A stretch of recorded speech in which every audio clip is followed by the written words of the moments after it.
טוב. בסדר גמור. אנחנו אורזים כאן.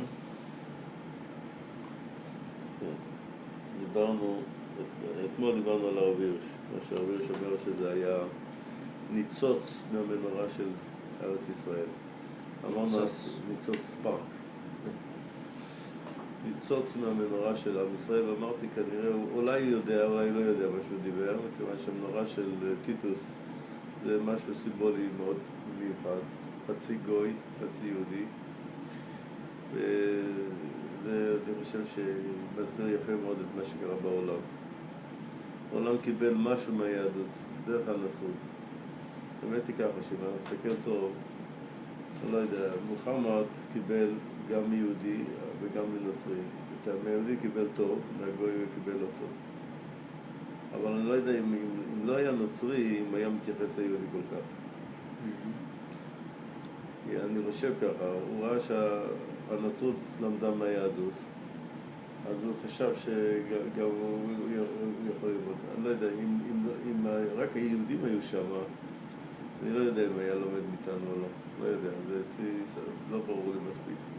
למה אני אומר את זה? בגלל שאני רואה הוא תמיד לוקח ככה, הוא חלילה אומר שהתורה התגלגלה מהיהדות לנצרות, מהנצרות אליו. זה מה שאני מתלבט לדעת אם גם האסלאם היה צריך את הנצרות, או שזה רק קלקל, ככה, יש שני חלקים בקוראן. החלק הראשון שהוא למד מיהודי זה הרבה יותר קרוב לאמת. אחר כך הוא למד מהנוצרי, זה כבר היה דברים אחרים לגמרי. כך טוענים ההיסטוריונים, מי שמכיר את השיטה של האסלאם, הוא רואה בזה ששני חלקים באסלאם. חלק אחד יותר קרוב לאמת, זאת אומרת זה כשהוא למד אצל היהודי. רק הוא למד אצל הנוצרי, אז זה כבר קלקל לא יודע. אבל מצד שני, אני חושב שאולי בלי הנוצרי אולי לא היה בכלל מתייחס ברצינות כל כך ליהדות, כי היהדות היא בכל מקום הייתה ציבור קטן מאוד ולא השפעה גדולה בעולם. לא יודע, אני מנסה לחשוב אם זה נכון או לא נכון, אבל אין לי ראייה היסטורית. טוב, עכשיו אנחנו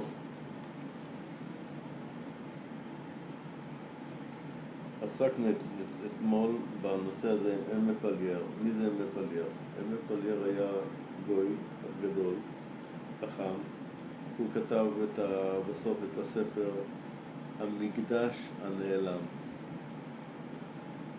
The Hidden Temple. זה מעניין שאת הספר הזה תרגמו אשתו של אחד הרביי הרפורמים. Translations for English, from French to English.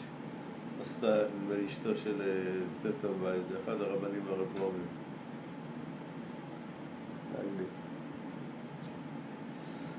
הוא גם עשה את הספר, אפשר לומר שהוא עשה את הספר. הספר של הרב שלו היה ספר כבד, לא פופולרי. אפשר היה לעשות אותו ספר עממי. הוא לקח את הספר, הוא עשה ממנו ספר, אני חושב שהוא עשה ספר חדש. הוא התבסס על הספר של הרב שלו, ישראל ואנושות, זה נקרא. יהודיזם ומנקיינד. ושם, זה הספר שאני מאוד התלהבתי ממנו כשקראתי אותו. הקלפתי? מה? להקליף? מה רב? מה? זה הספר ש... הלהיב אותי, תנק בפלם, לעניין הזה. כשקראתי את הספר, ישראל והאנושות של הוא קורא לזה הספר של הרב המוזג, של הרבי שלו. אני לא יודע כמה זה של הרבי שלו, כמה זה שלו. הוא לא רק ערך, not auditor, he was more than auditor. אני חושב שהוא... he was auditor, הוא הוריד הרבה, כן, הוא היה יותר מדי auditor. אני חושב שלא רק auditor, הוא was author also. חלק מזה, ככה נראה לי. אני רק, זה השערה שלי, לא שאני יודע. הרב? קרא את כל הספר? את שלו, של התלמיד. זה תרגום עברי. לא של הרב. הרב היה ספר גדול, כבד מאוד. ספר, כן. ספר כמו שכותב תלמיד חכם, ולא ספר פופולרי, כמו שכותב סופר. אז אני לא יודע כמה זה שלו וכמה זה של הרב שלו. על כל פנים, הספר היה מאוד מעניין, כתוב בצורה מאוד מעניינת.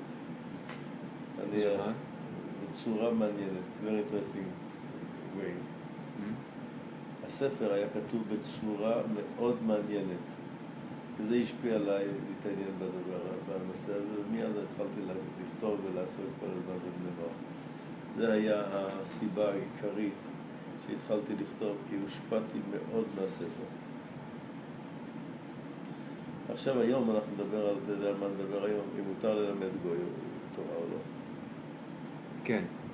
זה השאלה היום. הם לומדים תלמוד בקוריאה. בואו נדבר על זה, זה בעיה לא פשוטה. בזוהר משמע שלא ללמד לגוי כלום. כלום.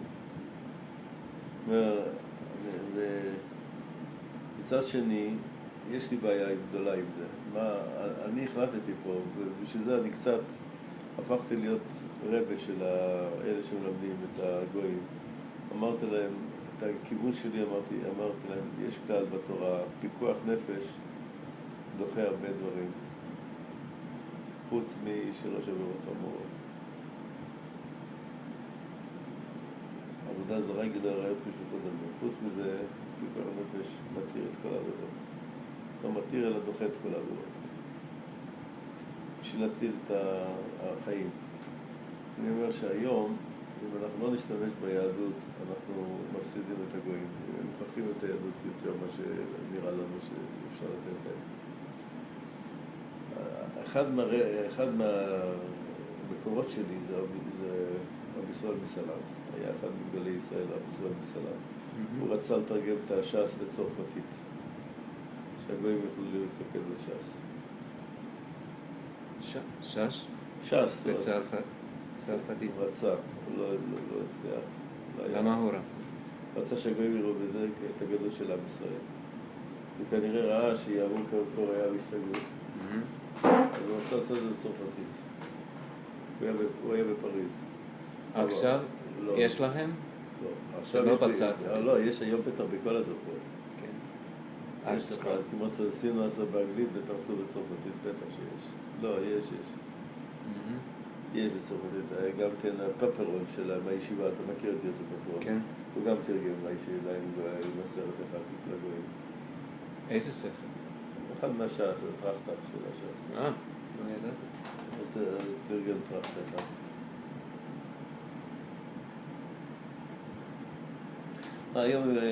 היום הכל פתוח. למה זה ככה? שמה? למה הקדוש ברוך הוא אסור לכהן ללמוד דבר היום? הם לומדים, לא, אני אסביר גם למה. אני חושב שהגיע הזמן שהגוי כן ילמד בתורה, כי זה יציל אותו. ולכן אני אומר, זה גדר של פיקוח נפש. אני חידשתי חידוש גדול בהלכה, גם זה פיקוח נפש מותר, כמו שרבי ישראל מסלנט רצה שילמדו. היום אנחנו צריכים לדעת לא, אבל אני לא חייב ללמד אותם את כל ההלכות, את כל הגמרא, אבל את הבסיס, את המורליה של התורה, אני חושב שזה חייבים ללמד אותו. אם הם לומדים את גמרא בקוריאה, בכל מקומות בעולם זה משמיים. ודאי משמיים. כן, אבל אני לא אסמוך על זה. תשתה כל רגע. זה היה משנת הרבה.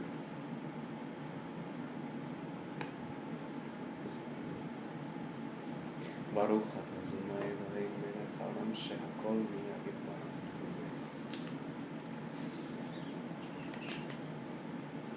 אני גם מסביר עוד דבר.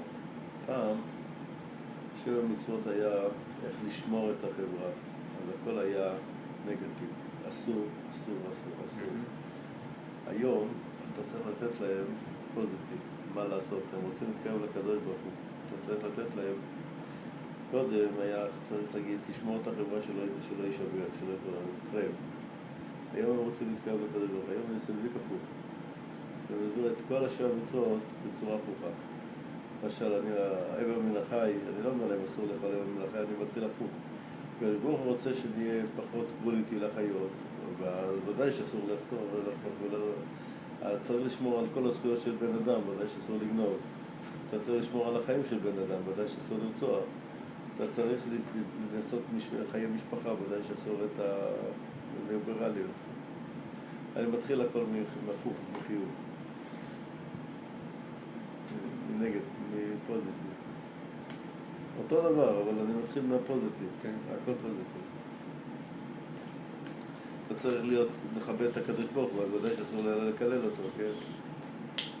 הכל אני הופך את הסדר. למה? אדם רוצה להתקרב לאלוקים, אם אתה נותן לו לא, זה דבר ידראי, אתה לא יכול לעשות, זה לא נותן לבן אדם כלום. לכן אני אומר היום, צריך להשתמש יותר, אז מותר להשתמש ברעיונו של הגמרא, למוסר ולאמונה, זה מה שאני טוען. ללמוד את הגמרא, אני לא יודע מה הם בקוראי, אבל הם מבינים בגמרא, אני לא מבין שהם מבינים כלום. לא יודע מי תרגם להם, מה תרגמו להם, איזה חוכמה הכניסו שם. לתרגם מילה במילה את הגמרא, וקוראי אני נלמד בזה, לא מבין מה. כנראה תרגמו להם אולי רק נושאים, אובייקט. אז זה עכשיו הנושא שלי כבר היום, מה עושים?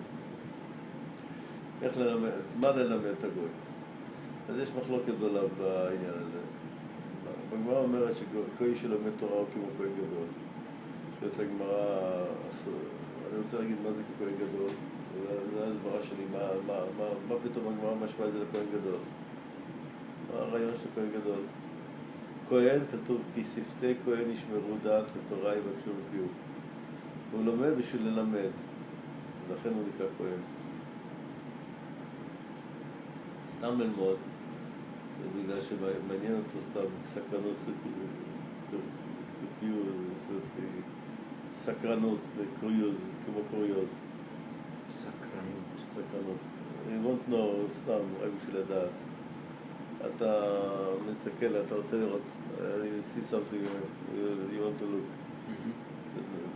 זה נקרא סקרנות. סקרנות הכוונה לא מטרה. Curiosity? Curiosity? Curiosity, כן, סקרנות.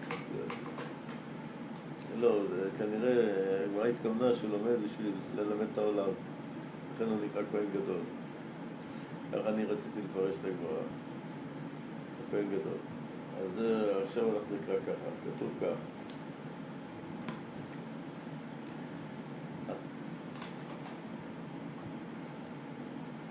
אז זה אני רוצה היום ללמוד כאן.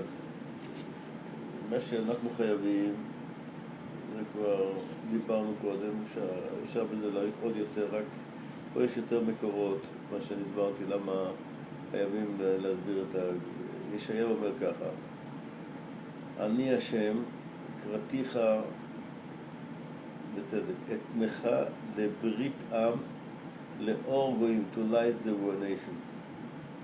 עוד הפעם כתוב, ותאמר, נקל מהיותך לי עבד להקים את שבטי יעקב ונצורי ישראל להשיב, נתתיך לאור גויים, להיות ישועתי אקסיוס, you must be the light for the nation. שזה קראתי לספר שלנו, אור לעמים, בגלל הנביא ישעיהו.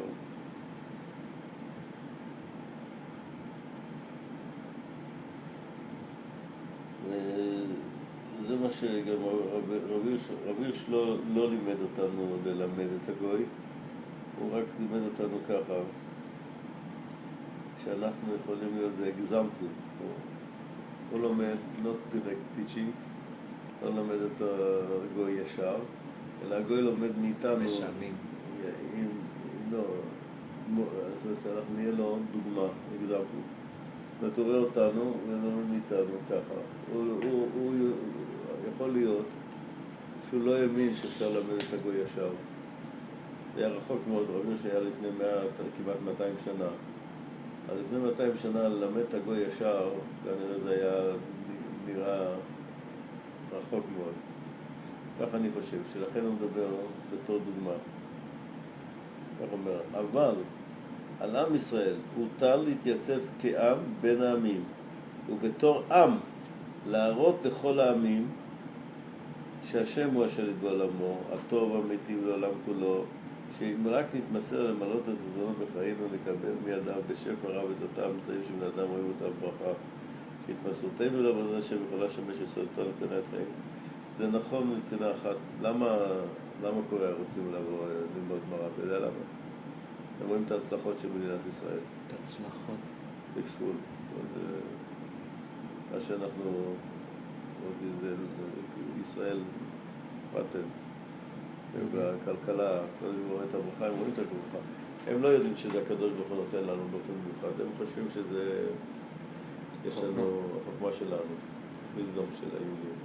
אז הם שאלו איפה הוויזדום שלנו, הם עשו ריסרצ', הגיעו במה אנחנו שונים מכל העמים. כל העמים לומדים, ואנחנו, אנחנו מיוחדים. אז הם הגיעו למסקנה שבגלל התלמוד. המסקנה של הקוריאה.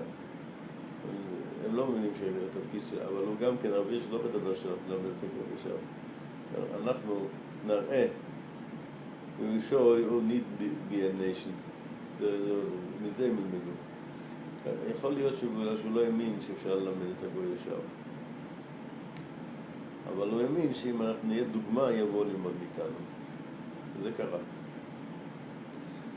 הגאון מווילנה גם טען את זה כל הזמן, וזה אחד מהדברים שאנחנו צריכים עוד ללמוד. הגאון מווילנה אמר, מה שאנחנו לא עושים כמו הגאון מווילנה. הגאון מווילנה אמר שהרב צריך להיות סיינטיסט גם כן.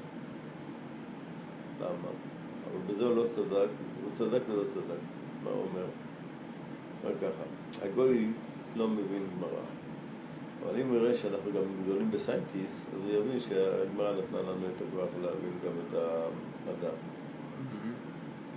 אנחנו רואים שהפוך, שבגלל החילונים שיודעים מדע, באו הקוריאנים וחיפשו את הגמרא.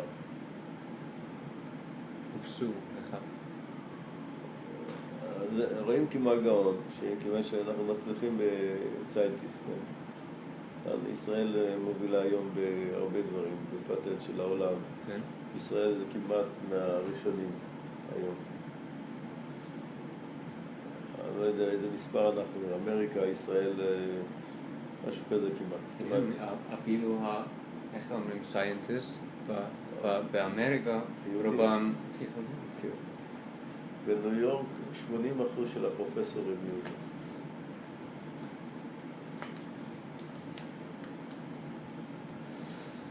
זה גם מן הצדק, הוא אמר שאם אנחנו נראה לעולם שאנחנו גדולים בסיינטיסט, אז יהיה לזה השפעה גדולה לעולם. אז זה מה שקרה, ואנחנו רואים, הקוריאנים באו להם בגלל זה. אז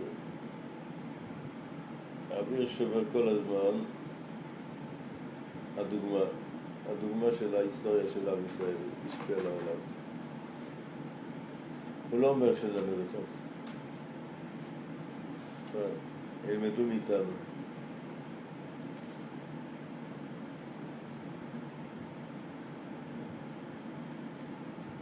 הרמב"ם אומר ככה, המצווה לאהוב את השם כוללת כלות, we called every mankind, the whole mankind, לעבודתו גדולה, שאנחנו מי מאז לקרוא להם, מי מאז כל זה, בואו, להאמין בו, שזה חש שזה, הרמב"ם אומר שאנחנו חייבים לא ללמד אותם תורה, ללמד אותם אמונה ולדעת לאהוב את השם. הרב הירש כל הזמן דיבר על הדוגמה, הוא לא העלה לדעת כנראה.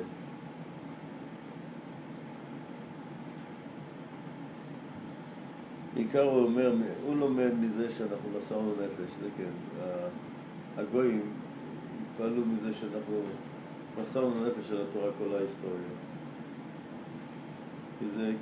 זה רב הירש כל הזמן. לא רואה פה מילה שרב הירש אומר, תלך תלמד אותם. הוא מביא מזה שהגויים רצו לתת לנו כל טוב, שנהיה כמוהם ואנחנו לא רצינו, המסירות נפש. הכל הוא מדבר על זה על כל נפש. ותאר לעצמך, את ישראל בין העמים, נהנה מחירות. הוא היחידי כמעט שרצה את האמנסיפציה. רבי הירש אמר שהאמנסיפציה זה טוב. כולם אמרו אמנסיפציה זה לא טוב. אמנסיפציה ממה? באירופה, ששוויון זכויות ליהודים. היהודים היו כל הזמן עד הפרנץ' רבולושן. עד המהפכה הצרפתית היינו בצד. אסור היה לנו שום דבר, הגוי לא נתנו לנו להיכנס לחיים. הוא רצה שכן ייכנס לחיים, אבל הוא... וכל אחד מבניו, כהן, הנה תסתכל. כל אחד מבניו הוא כהן, every Jew is like a priest. השופע למחכים צדק ואהבה, מפיץ בין עמים לא דת ישראל, כי זה אסור לו. דברי של... דברי... הירש. מפיץ בין העמים לא דת ישראל, כי זה אסור לו, אלא את אנושיות התורה. תורה, כן, זה אנחנו...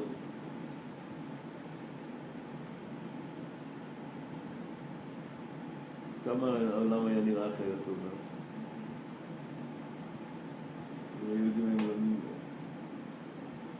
אנושיות תורה, לא ברור לי מה זה אנושיות תורה. אם זה... מזה אני מבין בלי תורה, רק את האמונה ואת החובות המוסריות, וכנראה בני נוח יותר. עכשיו נעבור למעשים מקורות.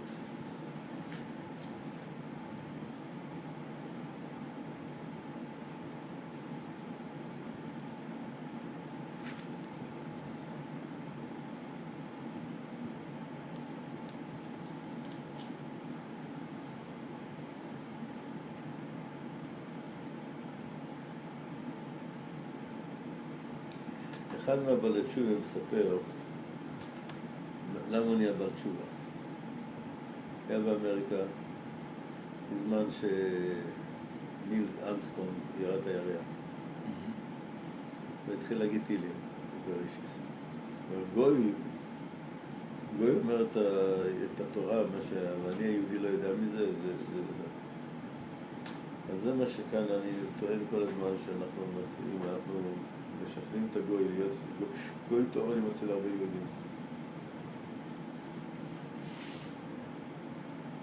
גם באופן מעשי, באופן פרקטי, הם החזירו בתשובה יהודים. היו כאלה יהודים בשביל ישו, אז הם ככה הם סיפרו לנו ששכנעו אותם לעזוב את השפיות שלהם. אבל לא רק זה, אלא אני יודע אני זוכר מה היה פעם אחד קומיקאי גדול, אני לא יודע אם אתה מכיר אותו, אורי זוהר, שמעת את השם הזה? אורי זוהר. אורי זוהר. זה היה very famous קומדיאן. קומיקאי. כשהוא חזר בתשובה, זה היה שוק להרבה אנשים. אם הוא חזר בתשובה, אז אני בטח צריך להישאר דתי. עוד פעם. הוא היה very famous אצל העולם החילוני. וכשהוא חזר בתשובה, זה חיזק הרבה יהודים שהיו on the border. If he became religious, why to left, למה אני אעזוב את הדת? הוא נהיה? בעל תשובה גדול, כן. מאז, היום הוא כבר שחררו אותו כל כך, אבל פעם, כשהיה מפורסם, מאוד מפורסם, כל החילונים הכירו אותו, כולם. כשהוא חזר בתשובה, הוא חיזק גם את היהודים הדתיים שהיו על הגבול. הוא היה בארץ. בארץ, הוא חי בארץ.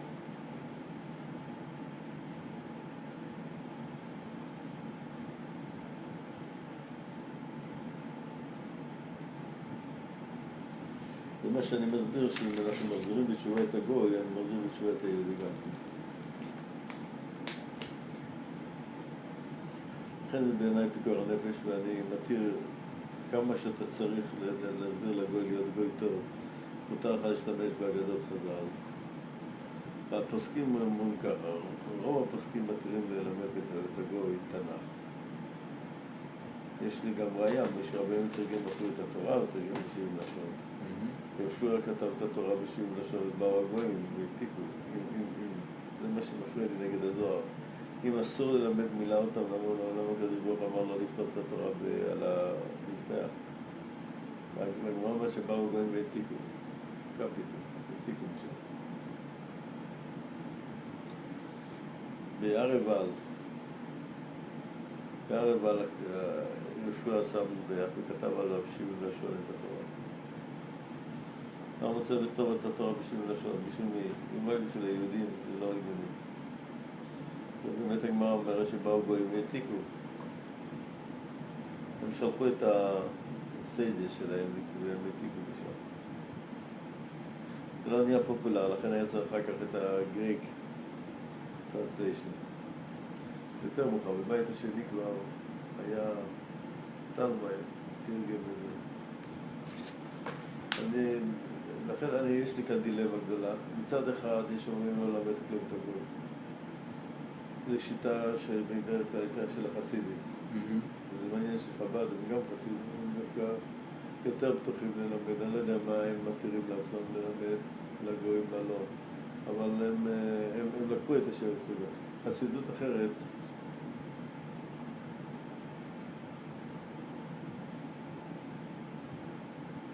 אחרת, אני לא יודע אם היא לקחה את זה ללמד את הגויים. חפץ חיים לא הצליח, או רצה. הוא הבין שכדי לתקן את העולם צריך גם לתקן את הגויים. הוא דיבר על זה, אבל לא ידוע לי שהוא הצליח לעשות משהו בעניין. היה כל כך הרבה עבודה עם היהודים שלא הספיק כנראה לעשות משהו עם הגויים. אבל אני יודע שהוא רצה. זה חשוב מאוד לדעת, בגלל שהרבי של הדור האחרון זה החפץ חיים. והוא רצה ללמד את הגויים. הוא חושב שזה חשוב בשביל העולם ללמד את הגויים בשביל לעשות את הגויים. ואם היה מלמד אז הייתי יודע מה מותר ומה אסור, אני לא יודע כמה הוא היה מלמד. זה ברור ששבע מצוות בנוח זה 5 דקות ללמוד. אתה לוקח דף, קורא לו את השבע, זה לא שייך ללמד ככה, זה לא נקרא ללמד. ללמד זה נקרא להסביר, להרחיב. לכן הגמרא אומרת שמה שהגוי צריך ללמוד את השבע מצוות בנוח שלו כמו כהן גדול.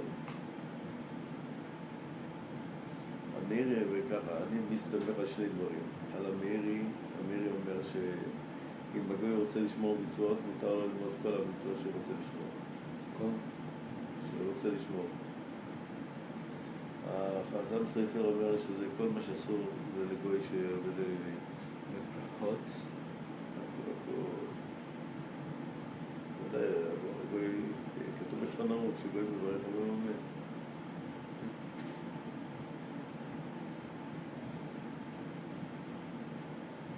הדוגמה? גוי שמברך? שעושה ברכה על מה? על הלחם, אתה אומר אמן.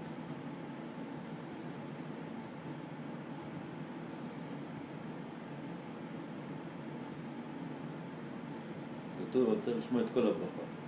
אולי אתה לא יודע מה הוא אמר. אם אתה שומע את כל הברכה, אתה אומר אמן. אתה שומע שהוא אומר ברכה נכון. מה שצריך, אתה אומר אמן. אם אתה רק שומע את הסוף, אתה לא אומר אמן, כי אתה לא יודע מה הוא אמר. כן. אם אתה שמעת את הברכה מלא, אתה אומר אמן. אתה יודע שהוא.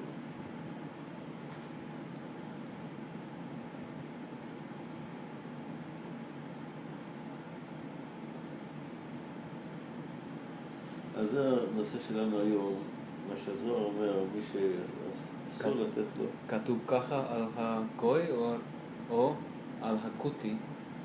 גוי. גוי. קוטי הרבה פעמים זה סנזור. בהלכה גוי שמותר לעולים ממנו.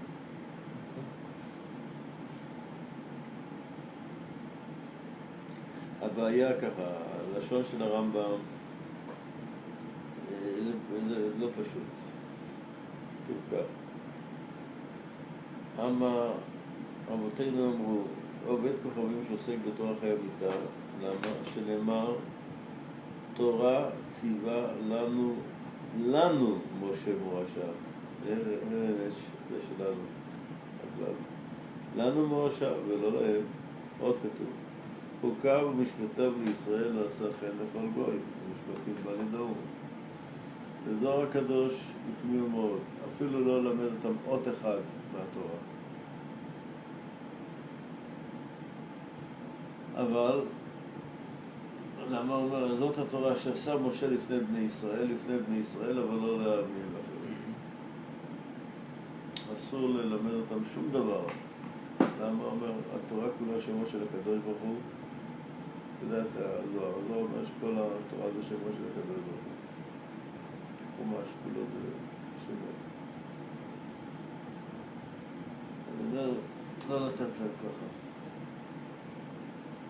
אם אין להם ברית מילה, לא נותנים להם. עכשיו, יש מקום, מישהו כתב ציטוט וזה לא מצאתי אותו. ראיתי, כתבתי את זה בשמו וזה לא כתוב. שכתוב ככה, 10 הדיברות לישראל נאמרו ולא לאומות העולם. זה לא נכון, אני לא מצאתי את המקור של זה.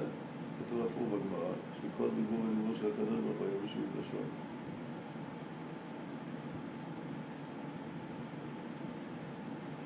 המדרש מוסיף כדי שכל אומה ואומה תשמע בלשונה.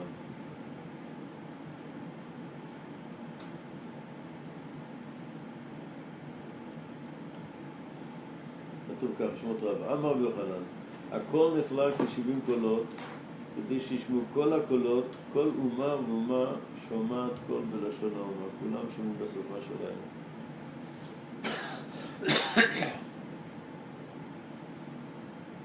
זה עשו הנוצרים, תרגמו את התורה בכל השפות שבעולם.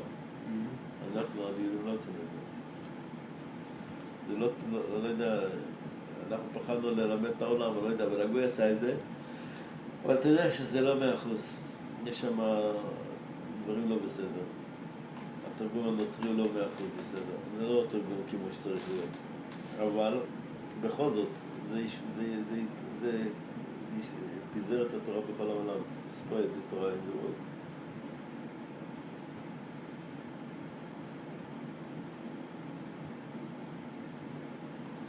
ופה אני מביא את הגמרא בסוטה. הגמרא אומרת מה עשו בהר-עיבל. תנו רבנו. כיצד כתבו ישראל את התורה? רבי יהודה אומר על גבי אבנים כתובה. אחר כך מלכו על זה סיב. שאל אותו רב שמעון, אם אתה אומר פלסטר שמו על התורה. בשמה שמו פלסטר, בשמה כתבו את זה, שמו פלסטר. סיב. לדבריך, איך למדו אומות העולם תורה? אמר לו, השם נתן להם שכל מיוחד, והוריד את הפלסטר. וככה קראו. המהר"ל אומר שזה לא כפשוטו, זה לא סיפור ריאלי, זה סיפור הגזם, זה למשל. המהר"ל מסביר שכוונה, אם המהר"ל רוצה להגיד ככה. סבר רב יהודה שכתבו על אבנים, ככה ראוי שיהיה לפי אותם אומות. התורה לא גלויה להם. כאילו, שואל הרי איך למדו תורה אם בשבילם זה עידן? הוא אומר לו, יש בין הגויים כאלה שיודעים, even the hidden for the Gentiles, they can open the secret for the Gentiles. כך הוא אומר, שזה הכוונה. לא, אדם לא כותב ואחר כך שם פלסטר. וגם אם אתה מוריד את הפלסטר, אז הכל you raise everything out. הוא אומר, זה לא הכוונה של הגמרא, זה מסתבר מאוד משהו מהמהר"ל. המהר"ל אומר, זה רק לשון משל של...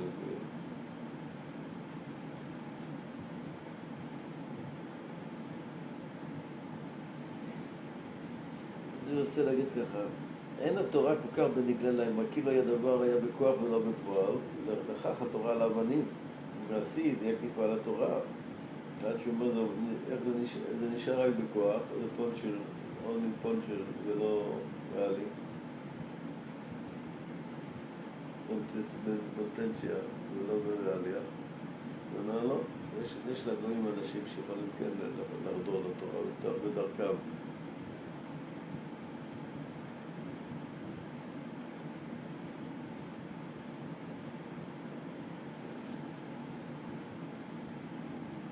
רב שמעון אומר הפוך, על גבי סיד כתוב, קליר. וכתבו למען אשר לא ילמדו אתכם לעשות כל הגויים. זה all punishment for the Gentiles if they want to teach us to be bad. like that. ופה למדתי, מזה הבאתי ראיה, עוד דבר כתוב בגמרא של עתיד לבוא. הקדוש ברוך הוא רצה, הגמרא מספרת שהקדוש ברוך הוא רצה לתת להם את התורה והם לא קיבלו. אנחנו רואים שהקדוש ברוך הוא רוצה לתת להם את התורה, רוצה שכן ילמדו את התורה, כן שיקבלו את התורה. לכן אני למדתי כך, אני מסתת על מי, וגם הרמב"ם אומר ככה. הרמב"ם אומר כך, שמותר ללמד נוצרי ולא מוסלמי.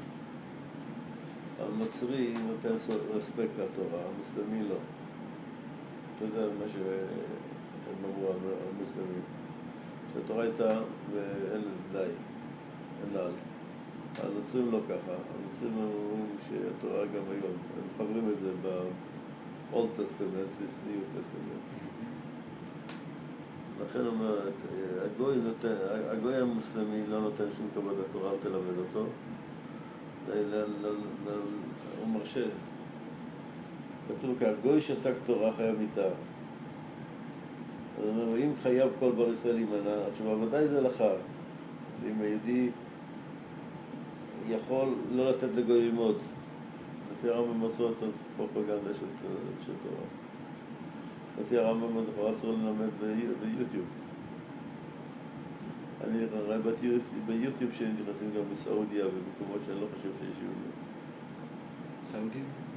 From Saudi, in my channel, I saw the places for welcome, Nigeria, Saudi also. ראית מה? ביוטיוב שלי, my channel. סעודיה? ניגריה. אין יהודים שם. אין יהודים שם. יפן יש אולי כן יהודים, אבל אני רואה שם בקוריאה, בכל מקומות שלא חושב שיש יהודים. אז לפי זה, לפי הרמב"ם הייתי צריך לסגור את זה לכאורה, אבל הוא אומר לו ככה. מותר ללמוד המצוות הנוצרים פירושם לפי הדין, אבל לא מותר לישמעאלים. למה? כי כבר ידעתם שהם יאמינו שהתורה הזאת אינה מן השמיים. אם תלמד אותם, אז מביא נזק. ויהיה לנו צרות מזה אם תלמד אותם תורה. אבל לנוצרים אפשר, כי הם מאמינים שהתורה זה תורה. רק הם טוענים שטויות שלהם, שהם פטורים מהמצוות.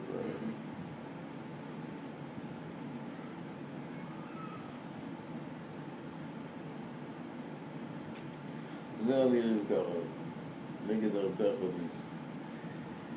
אם עוסק בתורה, שלא לכוונת תקיים מצוותיה, אלא שרוצה סתם לדעת, אז ראוי להיענש, מפני שבני אדם חושבים שהוא יהודי, וזה לא טוב.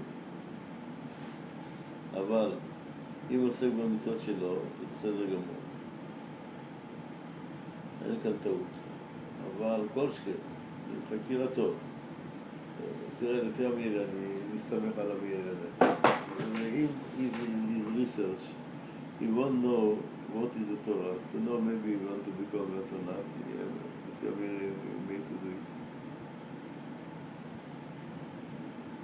it. שימצאנה השלמה, שיחזור ויתגייר, כל שכן אם עוסק ומקיים מקרה מצוותיה לשמה, בשאר חלקים בה שלו מזה המצוות. If you want to keep mitzvahs, אם הוא רוצה לדעת איך מקיימים את המצוות, מותר לו.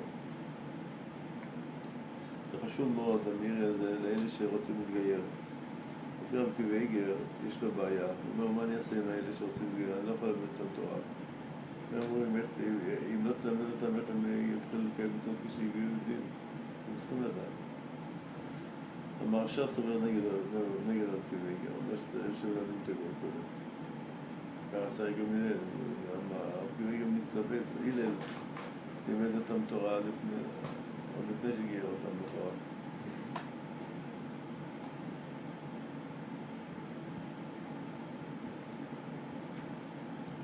אז ככה, משיב דבר אומר שתורה בעל פה אסור, תורה שבכתב מותר, זה על פי הגמרא בגיטין. הגמרא בגיטין אומרת שהתורה שבעל פה זה עיקר התורה של עם ישראל.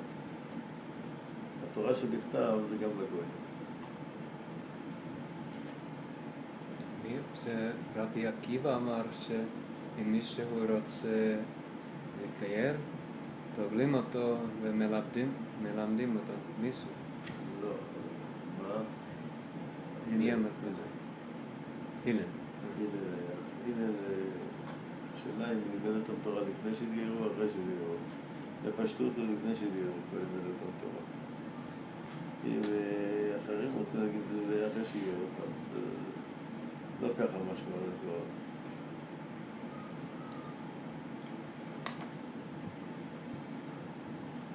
שצל בגרים אומר לא נאמר כל זה לתורת משה מצוותיה שנצטרו בעם ישראל, אבל נביאים וכתובים, היסטוריה והבטחות נבואיות.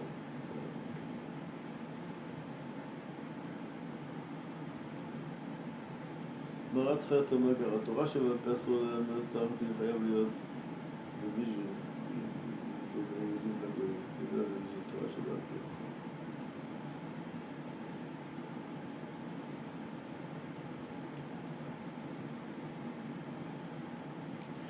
וגם טמפררי, הפורי עבד אומר שאם גוי שואל אותך שאלה בתורה, רואים כמה פעמים ששאלו שאלות, לענו להם, אבל מותר. הוא אומר, הפורי עבד רוצה להגיד חידוש הגיוני, ללמד אותם בקביעות אסור, אבל אם באים שואלים אותך לתורה, אתה עונה להם. אתה חייב לענות להם. אז זה נשאר כאן לשאלה, מה עושים, האם אמרתי לך, המוביל אצלי זה פיקוח הנפש של העולם. כשהגוי חוזר בתשובה, זה אומר זה בשורת היהודים. לכן אני אומר שמותר ללמד אותם כמה שאתה צריך, בשביל לעזור אותם להיות בנועם. זה הטענה שלי, לפחות את הסטוריס של הגמרא, שזה ללמד מוסר, השקפה וחינוך, education to educate, זה מותר ללמד אותם הכל. ללמד אותם סוגיה, אני חושב שזה לא הולך, וגם אני מסביר מה כתוב שאישה לא כדאי ללמוד תורה בעל פה. למה? טוב שאישה לא כדאי. היום רואים גם שנשים לומדות הרבה תורה וזה עזר מאוד. לזה אומר, כל היום מלמד את בנו, את ביתו תורה, ולמד תפלות, מלמד את השטויות, דברים לא טובים. זה הפוך. בבית יעקב, מכוח התורה, יחזיר בתשובה את עם ישראל. אנחנו רואים שזה חשוב מאוד גם לבנות לימוד תורה. אז אני הסברתי ככה, לימוד, שאתה לא למד את זה ברצינות, זה רק מזיק. כמו שאתה זוכר את המשל שנתתי לך בארכיאולוגיה, אדם בא ומצא את הפרופסור הגדול, חופר באדמה ומוציא חרס וצועק, מצאתי את טרויה. מי שלא מבין בארכיאולוגיה יגיד שהוא השתגע הפרופסור. ככה זה, מי שלא לומד תורה באמת, לא מבין איך אפשר ללמוד מדברים שניתור או זה. אז זה גם לאישה שלא לומדת כל היום, זה לא טוב. האישה שעובדת כל היום בוריה למדה, הייתה תלמידת חכם גדול. כן. זה בסדר. היא למדה כל היום. זה בסדר. אם מי שלומד כל היום ברצינות, גם לאישה זה עזר. אנחנו רואים בית יעקב, הוא הצליח עם זה. בהתחלה גם שם היה התנגדות. אמרו, נשים אסור ללמוד ככה בתורה, אבל זה הציל את העולם.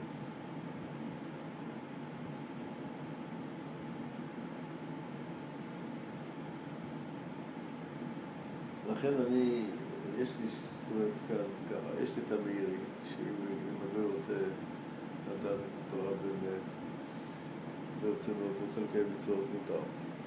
יש לי את הניסיון של החיים שבית יעקב, כשהתחיל ללמוד תורה ברצינות, זה נהיה עולם אחר לגמרי.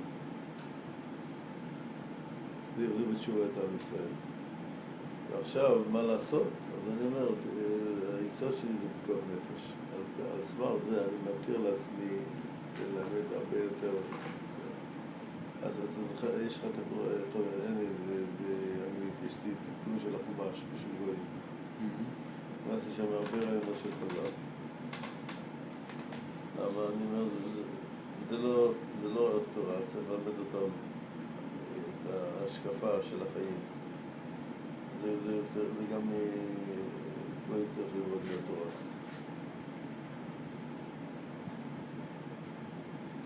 אבל יש את הרמב"ם, שאומר שמי שמכבד את התורה, מותר ללמד אותו. לכבד.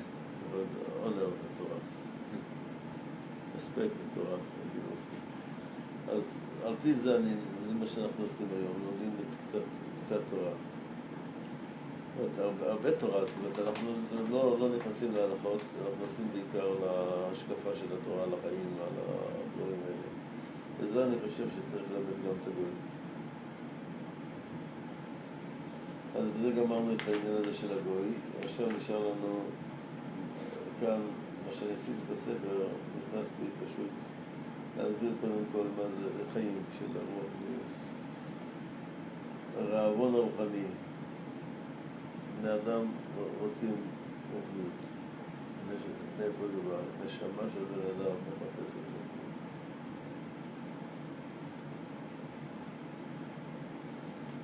יש הנשמה, יש פסוק בקהלת, גם הנפש לא תמלא. never be satisfied. למה? למה אדם לא מאושר אף פעם? או הוצאות. או כמו שהרב נחמן שואל, למה במיוחד הישראלים יוצאים בקיץ כולם מחוץ לארץ? למה? הנשמה שלו desire for something, והוא לא יודע מה זה, הוא חושב שאולי הוא עושה את זה מחוץ לארץ. שזה אומר, אנשים אוהבים טיולים, לא טוב להם פה, הם רוצים מקום אחר, חושבים שם יהיה יותר טוב. זה טעות, כשהקדוש ברוך הוא שם את הר סיני עלינו, אמרנו, אם תקבל את התורה, מוטב. If the Torah is good or not, you will be buried there. Why buried there, not here? אמרנו, תמיד אדם חושב, there is better. He believed that there is better, this is buried. לאשרה יש חבר, הוא אולי בן 20, והוא, איך אומרים, עכשיו רוח לא טוב. לא טוב, והוא מרגיש שהוא צריך לעשות משהו. אז הוא נוסע מחר הוא נוסע להודו לחצי שנה. אבל מאוד, שלא נתנו לו אוכל רוחני. שם הרבה פעמים שולחים אותם חזרה לירושלים, אומרים משהו מה זה צריכה לבוא פה, בירושלים יש לא פחות רוחני.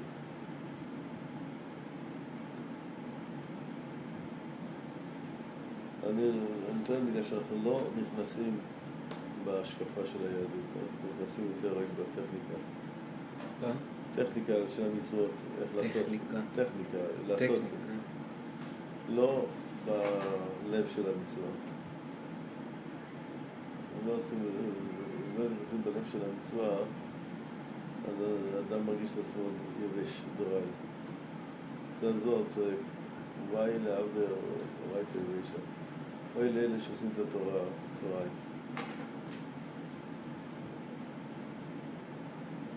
אז לכן אני אומר, אי אפשר לא להיכנס איתם, להסביר להם את העומק של התורה. לא הלכות, אלא השקפה. בלי זה דרעי, זה לא שווה. אז פה, זו השאלה אם אתה רוצה להיכנס גם בדברים האלה, זה כללי, זה לא שייך דווקא לבנוח, זה שייך למזון, לסיבה הזו שאדם רעב.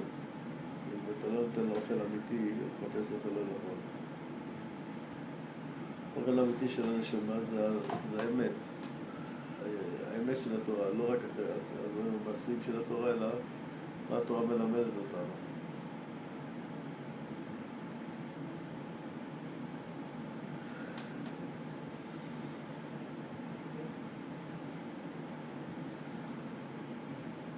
זה מה שכתוב פה. כל מה שאתה נותן לנשמה של בן אדם, אינו satisfied. צריך את האוכל האמיתי של הנשמה, רוחני, אמיתי, pure spirit, world. זה מה שקורה לאנושות היום, זה קרייזיס, ואנחנו אשמים. לא נותנים לעולם את השקפה הנכונה.